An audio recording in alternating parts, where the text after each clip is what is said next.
There was a half-eaten kiwi on the bathroom floor when she told me she didn't need me anymore. That's how it started. No yelling, no tears, no dramatic monologue. Just Tabitha standing there in my hoodie, brushing her teeth like she hadn't just said something that shattered the sound barrier of our marriage. "You're like a couch," she said mid-rinse. "Comfortable, but I don't feel anything when I see you anymore." I was holding a plunger. I didn't say a word. I just nodded. Not because I agreed, but because my brain had packed its things and left my body 5 minutes earlier. Let me be clear, this wasn't an argument. This was an announcement, like getting laid off in a company-wide email. Cold, scheduled, HR approved. She didn't pause. She stepped over the kiwi, walked past me, and said, "I already moved most of my stuff to Orion's place." That was the first time I heard his name. Orion. Like the constellation. Like he was made of stars and mystery instead of vape smoke and protein powder. I didn't ask who he was. I didn't want to know. Not yet. Instead, I went into the kitchen and started making toast. Because sometimes the only thing between you and an emotional spiral is a good slice of sourdough. Enter Eunice. Now, I didn't even hear her come in. She just appeared at the kitchen table like she'd spawned there. Hair messy, hoodie inside out, mismatched socks. "So she did it," she said. I didn't ask how she knew. Eunice always knew things she wasn't supposed to. It was her thing. Like how some people can play piano by ear. Eunice could smell secrets. I shrugged. "You okay?" she asked. I took a bite of toast and immediately regretted how dry it was. "She said I'm furniture," I replied. Eunice didn't laugh. She didn't flinch. She just stood up, walked to the pantry, grabbed the strawberry jam, and spread it on my toast like I was 6 years old and life had just punched me in the throat. "Then I guess you're coming with me." I blinked. "What?" "You heard me. You're not staying here, Cliff. Pack a bag. I'm done watching you rot in this museum of a marriage." She said it with the kind of certainty that makes you follow someone off a cliff. And I did. But what I didn't know was that Eunice wasn't just trying to rescue me. She was trying to burn everything Tabitha built, including Orion.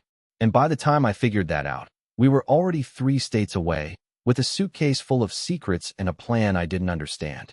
We didn't pack like people leaving a home. We packed like fugitives. Fast, messy, silent. Eunice threw random clothes into a duffel, 1 boot, 2 mismatched sweaters, a bag of almonds, even though I'm allergic, and shoved my laptop into a pillowcase like we were escaping a crime scene. I didn't ask questions. I couldn't. My brain was still replaying the phrase, "You're like a couch," on a loop, as if my ego had been slapped with a throw pillow and told to stay put. Outside, her car was already running. Eunice had started the engine before she'd told me we were leaving. I remember standing in the hallway, holding a single sock, wondering if this was some sort of metaphor I wasn't smart enough to decode. "What about Leonard?" I asked, pointing toward the living room, where our rabbit, our shared emotional support animal, was chewing on the baseboard like nothing in the world had changed. "Tabitha can have him," Eunice said flatly. "They deserve each other." We hit the road at 2:13 a.m. I didn't ask where we were going until we passed the second state line. Eunice had been driving in complete silence, except for a playlist of haunting Icelandic cello music that made me feel like we were heading toward a funeral in the Arctic. "All right," I finally said. "Where are we going?" She didn't answer right away, just kept driving, eyes fixed forward like the road had answers she couldn't say out loud. Then she muttered, "Tamarack." I blinked. "What's in Tamarack?" Her fingers tightened on the wheel. "Something I should have finished years ago?" I didn't press. I probably should have. But I wasn't ready to face my own disaster, let alone hers. So I sat there, chewing on dry almonds out of stress and forgetfulness, letting my throat close slightly in protest. We reached Tamarack by sunrise. If you've never been there, good. It's the kind of town that feels like it was forgotten on purpose. The gas station was also the diner, the post office, and possibly the emergency room. Every building had peeling paint. Every person looked like they were hiding from something, and Eunice fit right in. She drove straight to a house that looked like it hadn't been lived in since dial-up internet. The yard was wild. The windows boarded. But Eunice got out with keys like she still paid taxes on the place. "You own this?" I asked. "I inherited it," she replied. "Then I left it to rot. Kind of like you and Tabitha's marriage." She said it with no malice, just observation. Like I was one of many things that had crumbled quietly over time. We went inside. It smelled like old air and heavier secrets. I sat down on the one remaining piece of furniture, a broken piano bench, and asked the question I'd been avoiding. So who is Orion? She paused, her back to me. I could tell she was debating whether to answer truthfully or give me a digestible lie. Finally, Orion's not a guy from work. He's someone you used to know, and someone I used to love. A long time ago. That's when the ground started to shift beneath me. Tabitha hadn't just replaced me. She'd replaced me with someone from my past. Someone I had clearly forgotten, but who hadn't forgotten me. And now Eunice had dragged me back to a town she once ran away from. Not just to help me heal, but to confront something that never healed in her. And neither of us were ready for what, or who, was waiting inside that house across the street. The house across the street wasn't abandoned. That was the first red flag. Windows clean, lights on, a tire swing gently swaying in the wind like some invisible child had just hopped off. And worse, there was a car in the driveway. Not just any car. A 2002 teal Saturn Vue with one missing hubcap. I knew that car. I'd sold it on Craigslist 10 years ago to a kid named Damon who paid in crumpled bills and cried when I handed him the keys. He said he felt like he was finally getting out of the hole. He didn't say what hole. I didn't ask. I turned to Eunice. Is that? She nodded before I finished. Yep. Orion. It hit me then. Orion wasn't some trendy, mysterious guy with tattoos of ancient symbols and a startup in Venice Beach. Orion was Damon. That awkward teenager who used to crash in our basement when his mom kicked him out. The one who called me Mr. Clifford and borrowed my hoodies without asking. The same kid I once drove to a midnight job interview because he didn't have a license. My wife left me for that guy. I sat down on the porch steps of Eunice's inherited graveyard of a house, trying to process the emotional whiplash. I wasn't just replaced. I was outgrown by someone I once gave rides to. Someone who used to microwave tuna in my house and leave the fork in the sink like it wasn't a war crime. I couldn't breathe. I couldn't even feel anger yet. Just this hollow, echoing confusion like someone had pulled the floor out from under me and replaced it with wet carpet. Eunice stood behind me, arms crossed. She looked less sympathetic and more calculating, like she wasn't surprised, like this wasn't new to her. How long have you known? I asked. My voice sounded like it belonged to someone else. A while, she said. I saw them together in the city. Last winter. I followed her out of curiosity. You've been saying she was distant. I figured she was cheating, but I didn't expect him. I turned to her. Why didn't you tell me? Her answer came too fast. Because you weren't ready. The thing is, that wasn't an answer. That was a deflection. And suddenly, I realized this trip wasn't about me reclaiming my pride or building some sad little phoenix moment. Eunice had an agenda, and I wasn't just the passenger. I was a pawn. That night, I couldn't sleep. I lay on a deflated air mattress in the living room, listening to the creaks and groans of a house that felt like it had its own opinion of me. At around 3:14 a.m., I heard movement outside. Soft steps on gravel.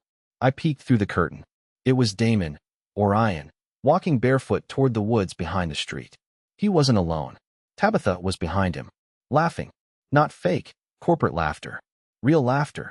The kind I hadn't heard from her in years. But that wasn't what froze my blood. It was the third person following them. Someone I hadn't seen in almost 2 decades. Someone who shouldn't have been there. Someone who wasn't supposed to be alive. I blinked. Gone. Just trees. Just wind. But I swear on everything I have left, there were 3 of them. And that's when I started to wonder, was this just betrayal or something far worse? I didn't sleep the rest of that night. The air in Eunice's inherited house had a heaviness to it, like the walls themselves were holding in things they'd overheard. I kept replaying what I saw, Tabitha, Damon, and that third figure. I told myself it had to be a trick of the light, some sleep-deprived hallucination. But deep down, I knew better. The mind plays games, sure, but not with silhouettes that move like they remember you. In the morning, Eunice made oatmeal and acted like nothing had happened. She didn't ask about my insomnia or the look I clearly had on my face, that crumpled, hollow-eyed. I saw something, and I wish I hadn't looked. She just stirred in cinnamon and said, "You're going to need your strength." No explanation. No context. Just that. Around noon, she asked if I wanted to go see it. I didn't even ask what she meant. My body followed her like a dog that forgot it had a leash. She led me through a narrow wooded path behind the house, boots crunching through dead leaves, and finally stopped in front of a clearing. It was an old foundation, concrete bones of a building long gone, moss-covered, cracked, but unmistakably familiar. I didn't remember being there, but something inside me did. A twist in my gut, a pinched nerve behind my eyes. I turned to ask Eunice what this was, but she was already walking around the edge, tracing it with her fingers like she was reading Braille from ghosts. "This used to be a boy's home," she finally said. "Back in the late 90s. Before the fire." Fire? I looked around again, suddenly noticing the black streaks on one of the old support beams. "Wait, Damon. Sorry. Orion, did he live here?" I asked. Eunice just nodded. "Slowly. For 2 years. Before he ended up couch surfing. Before he met you." That's when the nausea kicked in. I remembered something. Vaguely. A conversation with him, years ago, when he'd been half asleep on my basement futon. He'd said something like, "You ever feel like the world was supposed to forget you?" At the time I thought it was just late-night sadness. Now I wondered if it was a memory surfacing, one he was hoping would stay buried. "Why are you showing me this?" I asked. She didn't answer, just turned and started walking back. But as I turned to follow, I noticed something sticking out of the dirt just beyond the concrete. An old metal box, rusted and barely intact. I don't know why I dug it out. Instinct, maybe. But when I opened it, inside were 3 things: a Polaroid photo of 4 boys standing in front of the house, one of them unmistakably Damon, a charred name tag that said Jeremy, and a pair of keys labeled C2.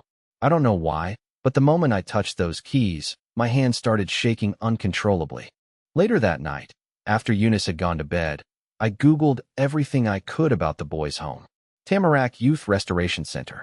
Shut down in 2003 after a structural fire. 3 deaths. 2 survivors. Identities sealed. Suddenly, it hit me. Damon wasn't just someone who lived in my house once. He might have hidden it. Or worse, been sent there. And whatever he and Tabitha were doing now, it wasn't just an affair. It was something older. Something that started long before I met either of them. Something I was somehow already a part of. I didn't tell Eunice about the box. Or the keys. Or the photo. I don't know why. Maybe because part of me didn't trust her anymore. Or maybe because some instinct told me I needed to sit with it first, let it rot inside me for a while, see what hatched. I stared at that Polaroid for hours. For boys in front of the burned-out shell of the old house. One of them definitely Damon. 2 others unrecognizable. But the 4th, the one on the far left, head slightly tilted, half smiling, looked exactly like me. Same nose. Same slouch. Same mole on the jawline. But I'd never been there. I was sure of it. I never lived in Tamarack. My parents had never even taken me to this state as a kid. And yet, the more I looked at that photo, the more my body disagreed. My logic screamed no, but my hands felt like they remembered the texture of that burned concrete. My skin tingled like it remembered heat. I didn't feel crazy. I felt caught in something I hadn't agreed to participate in. Later that night, I searched through Eunice's dusty garage, pretending to look for extra bedding, but really looking for a lock labeled C2. Nothing. Not in the tool drawers, not in the attic space above the rafters. I was just about to give up when I saw a hatch in the far corner of the floor, one of those square, recessed wooden doors you'd miss unless you were looking. I pried it open. Cold air hit me like a slap. Beneath it, stairs. Cement. A narrow passage that dipped under the house. I went down without a flashlight, just using the blue glow from my phone. That was a mistake. The passage opened into what looked like a cold storage room. Shelves. Dust. A metal locker on the wall. And carved into the back of the door, not written, carved, were the letters C2. The keys worked. Inside were 3 things. An old tin lunchbox, a VHS tape with no label, and a crumpled envelope with Cliff scrawled on it in pencil, shaky and smudged like it was written in a rush by someone who wasn't used to writing anymore. I took everything upstairs, waited until Eunice was asleep, sat on the floor of the hallway outside the guest bedroom, and opened the letter. It was barely legible, grammar broken, spelling off, but it was unmistakably a message, to me, from someone who claimed to know who I really was. Someone who said, "You don't remember what you did, but he does. Orion remembers all of it." There were more lines I couldn't make out, words scratched out violently, but one sentence was underlined twice. "You are not the victim." I felt sick. Not confused. Guilty, like my body believed it before my brain had time to argue. The next day, I confronted Eunice. Asked her straight up if I'd ever been to Tamarack as a kid. She looked surprised, then strangely calm. She sat down at the table, pushed her cereal aside, and said, "Your mother's maiden name was Greaves, right?" I nodded. Slowly. "Yeah. Why?" Eunice didn't answer. She just stood up, went to the cabinet, pulled out an old leather-bound folder, and dropped it on the table in front of me. Inside, a newspaper clipping from 1998. Tamarack youth fire ruled arson. Suspected perpetrator never found. And beneath that, a photocopy of an old intake form from the Tamarack Youth Center. Name, Clifford L. Greaves. Age, 10. Placement reason, behavioral displacement. Night walking. Memory gaps. It had my birthday, my handwriting, my name. I dropped the folder. My heart was pounding so loud it felt like something inside me was trying to get out. Eunice just whispered, "You were one of the 4. That meant Damon hadn't just replaced me in my marriage. He remembered a version of me I didn't even know existed. And the worst part? Maybe Tabitha wasn't trying to escape me. Maybe she was trying to escape what I used to be. I didn't tell Eunice I was going. I just walked out before sunrise and followed the road that curved around the edge of town toward the house where Damon was staying. There was fog hanging low over the pavement, thick and unnatural, like it had grown up out of the ground instead of fallen from the sky. My hands were sweating. I didn't even know what I was going to say when I saw him. I just knew I couldn't keep living in the space between not knowing and remembering. I had to see his face. I had to hear the truth, even if it broke me. I didn't knock on the door. I don't know why. Some part of me thought it would be locked, that I'd be forced to break in or leave. But it wasn't. The door was slightly ajar, as if someone had already invited me in hours ago. I pushed it open. The house smelled like burnt dust and cedar, and for a second, I swore I heard Tabitha laughing somewhere deep inside. Not her forced corporate laugh, the real one. The one I hadn't heard in years. The living room was empty except for a single chair facing the window, and sitting in it, back straight, hands folded like a statue, was Damon. Or Orion. Or whatever name he was wearing now. He didn't turn around when I entered. Just said, "I thought it would take you longer to come here." His voice was lower than I remembered. Calmer, but not warm. I stepped inside. "You remember me," I said. Not a question. A statement that tasted like gravel. He nodded slowly. "All of it." I stood there for a long moment, unsure of what to do with my fists. I don't remember anything. But I found the photo. The records. The letter. The keys. You were one of the 4. So was I? What happened in that place? He finally turned to look at me. And when he did, I felt a rush of something so familiar it made my eyes sting. Not recognition, not exactly, but echoes. Like I'd looked at this face before from behind a mirror. "You still don't get it," he said. "That place didn't burn down by accident. And it wasn't someone else who did it." I felt the air go thin around me. "What are you saying?" He stood up, walked toward me, not aggressive, just tired. He looked older than he should have. Like he'd lived too many lives in one body. "I didn't come back for Tabitha," he said. "She just happened to be easy to reach. Lonely. She wanted something new. I needed something old. Something unfinished." My voice cracked before I could steady it. "Why her?" He looked at me for a long time, like he was waiting for me to catch up. Then he said, "Because she was never yours. Not really. You built a life on a story you didn't write. She was just playing a part." I stepped back, heart pounding. "What the hell does that mean?" He pointed toward the hallway. "Go. The room at the end. Open the trunk." I don't know why I listened. I should have left. But I walked down the hall, every step heavier than the last. The door was half open.